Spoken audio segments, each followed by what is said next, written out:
প্রশাসন তো এই প্রশাসনের মধ্যে যারা আছে কিছু জায়গায় তো রদবদল হয়েছে, কিন্তু এখনও কিন্তু এই প্রশাসন আমলাতন্ত্রে কিন্তু এই ফ্যাসিবাদের সুবিধাভোগীদের একটা অংশ আছে।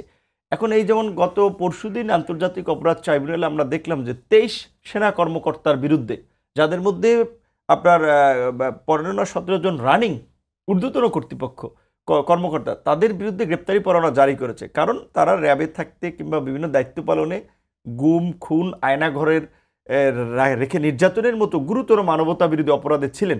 এখন অনেকে এটাকে আর্মির একটা ইমেজ কিংবা আর্মির উপরে আঘাত এটা হিসেবে উপস্থাপন করার চেষ্টা করছে।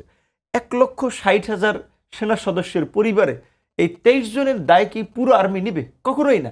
এই বিডিআর বিদ্রোহের ঘটনায় পিলখানায় 58 জন সেনা অফিসারকে হত্যা করেছে। তো 58 জনকে তো হত্যা করা হয়েছিল।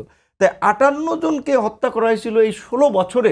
আমি তো মনে করি অন্তত 800 জন যদি ক্রাইমে জড়িত থাকে, তাও আর্মির পরিষ্কারভাবে বলা উচিত যে সেনাবাহিনী এই ধরনের কোনো অপরাধীদেরকে প্রশ্রয় দেয় না, ছাড় দেয় না। যেটা আবার আমরা সংবাদ সম্মেলনে দেখেছি, তারা কিন্তু ইতিমধ্যেই স্পষ্ট করেছে 15 জনকে তাদের সেনা হেফাজতে নিয়েছে।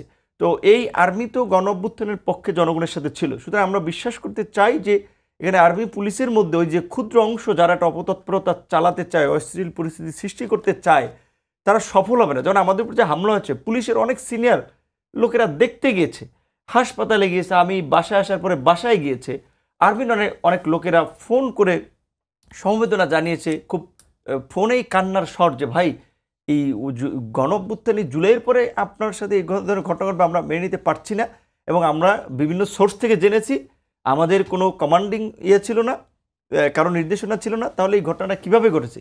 কেউ হয়তো এই ঘটনাটাকে ঘটাইয়ার একটা মানে প্রেক্ষাপট তৈরি করতে চেয়েছে, সেটা একটা বিচার বিভাগের তদন্ত হয়েছে। আর্মির ইন্টারনালিও শুনেছি যে কিছু ব্যবস্থা নিয়েছে, সেটা নেওয়া হয়ে থাকলে তো ওয়েলকাম। আমরা পরিষ্কারভাবে বলছি যে গণ অভ্যুত্থানের পরে ওই 111-এ তারেক রহমানকে টর্চারের পরে এইটা একটা বড় ঘটনা। জুলাইয়ের সময় এই ঘটনা হতে পারে না। সুতরাং এই ঘটনায় যারা জড়িত ছিল এটার একটা ফ্যাক্টস ফাইন্ডিং বের করতে হবে, কোন উদ্দেশ্য থেকে কারা জড়িত ছিল। কারণ আপনারা এই বিভিন্ন টেলিভিশনে তো দেখেছে ফুটেজগুলো, যেভাবে আমার উপরে একটা আক্রমণ করছিল, এটা একেবারেই হত্যা চেষ্টার উদ্দেশ্যে। এবং পল্টন থানার ওসি ড্রাইভার সিভিল আপনার ড্রেসে সেও এই আক্রমণের পার্ট হয়েছিল।